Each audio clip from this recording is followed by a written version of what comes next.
Saderengipun dalam ngaturaken wilujeng dalu dumateng Bapak saha Ibu ingkang sampun rawuh wonten mriki. Assalamualaikum warahmatullahi wabarakatuh. Iku ngaturke kagem Mbah Lurah mbok menawa rawuh apa sik ning undangan tenggur yo enggak ngerti mak. Nggih, ngaturaken wilujeng rawuh Bapak Lurah. Do mantan tarik Mas Sugeng. Nggih. Sugeng rawuh. Heeh. Iki tembange kepelut ya, Nak? Oh nggih. Heeh. Iki milih digawani kenapa? Napa nggih gawani? Wis manut. Bone napa Pak Pocong, Pak? Wis sembarang. Sing penting batuk. Masa pocong Mas, aja Mas. Ayo kok cendek menapa seneng kowe barang hidup iki. Asmarandono langsung rada dawa nggih, Pak. Sing penak ki rada dawa ya ora kedawan ya ora ketendeken.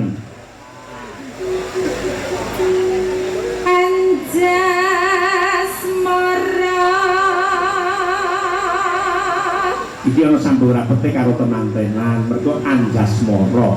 Nggih. Ari mami tindak pundi Bu Lurah?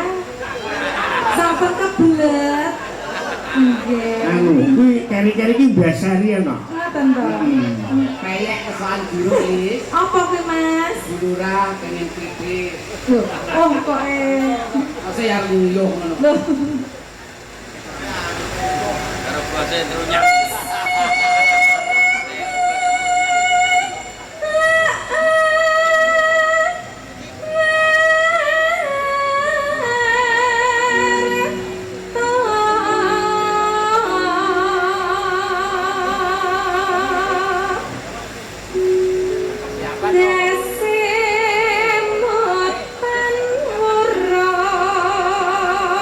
Ayon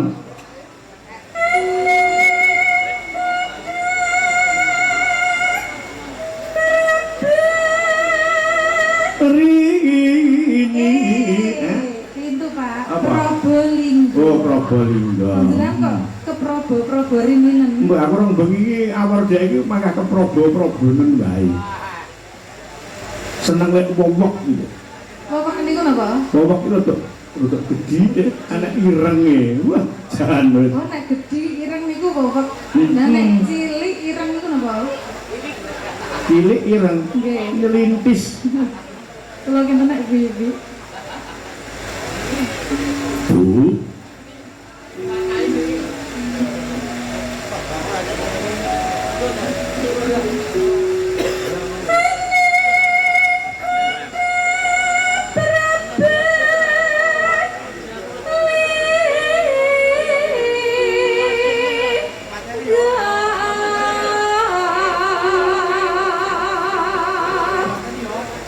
Perang tanding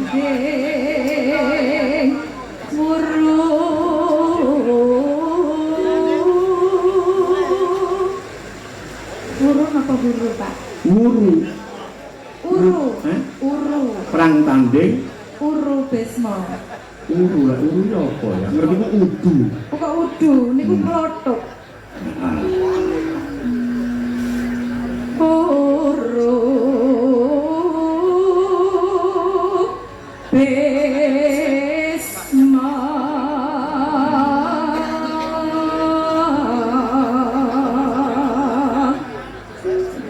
Karya mukti mong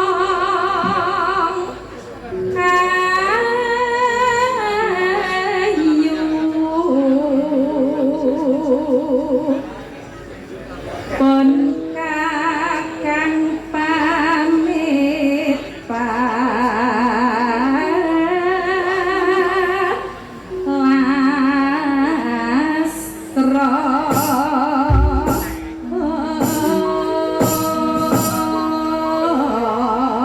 Tembangi kepelut dikancani karo anak wedok Mita uga Mbak Punjung karo Mbak Lilis Karmali. Lilis. Kaya apa?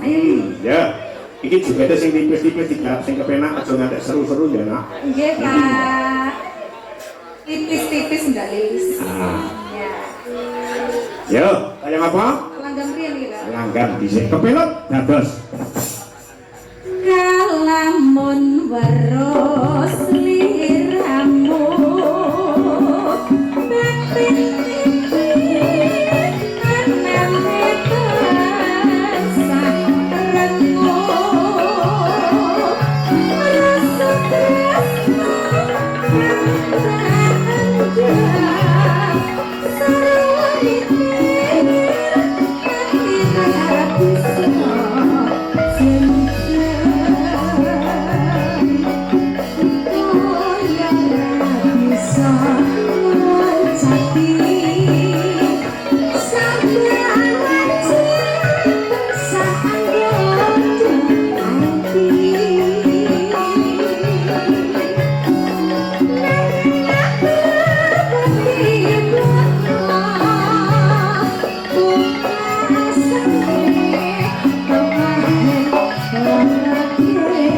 Katur Mas Wido ingkang saking Blimbing OTW lokasi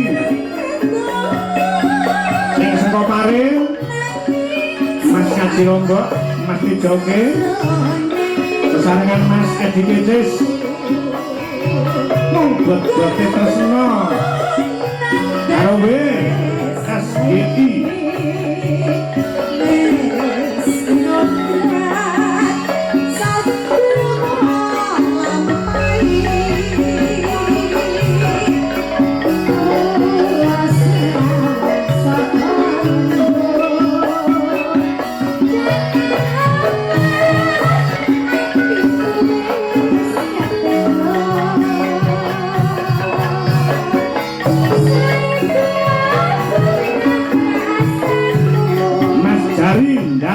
Linmas Praktis Rejo rawuh lokasi ya begini sing tipis-tipis ya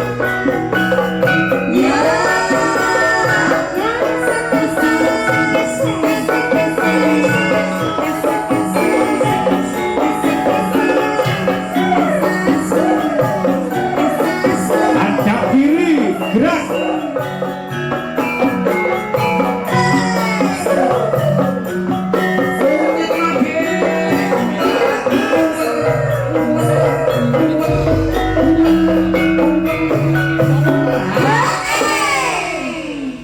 tidak joget yo cuma tetep madhep ning ngarep yo madhep nyang ngiwa terus madhep ning simpingan supaya kok nek madhep ning simpingan ki bokongmu ki dipirsani karo penonton. Napa mboten kualat jenengan? Ora. Paringi bokong iki. Ora. Mboten lanang-lanang nek duwe bokong do seneng. Mengko mek karek lemah. Ya. Yo bar hadap ini hadap kiri malih mubeng pokoke. Mbak Sulis.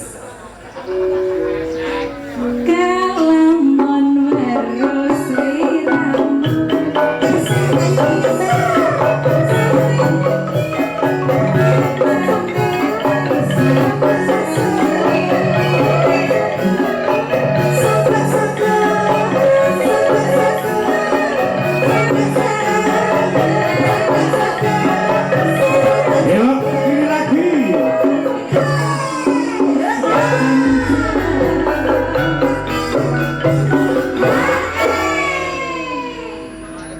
liramu nggih Bapak Ibu. Ya boleh sing seneng iki. Kaya ra bisa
sinden Sekar Gadung iki kondang sinden paling agresif. Nek perkara agresif ora main ning panggung, rayane sing lanang ning omah yo pol agresif. Kuwi perangane wong ibadah kok wong wadon ngladeni nerakane ning dalem ora agresif. Kuwi kena dilaknat karo malaikat cemplungke neraka utawa kawah candra di muka awor endut ciblek gedobo. Ya. Pret. Enten sing mboten percaya. Ora percaya ya ben aku percaya. Wong ora percaya iki mergo imane ora duwe. Lah nek mboten percaya niku mergo pengen nyoba kok, Pak. Oh, aku ora percaya lek ngono. Iya. Ya.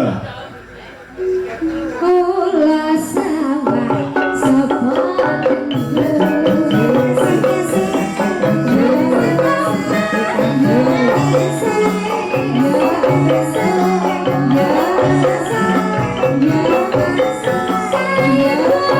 Ya, dinyambutke.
Sembah nuwun tembang kebelut sampun katuraken menika ugi kagem ingkang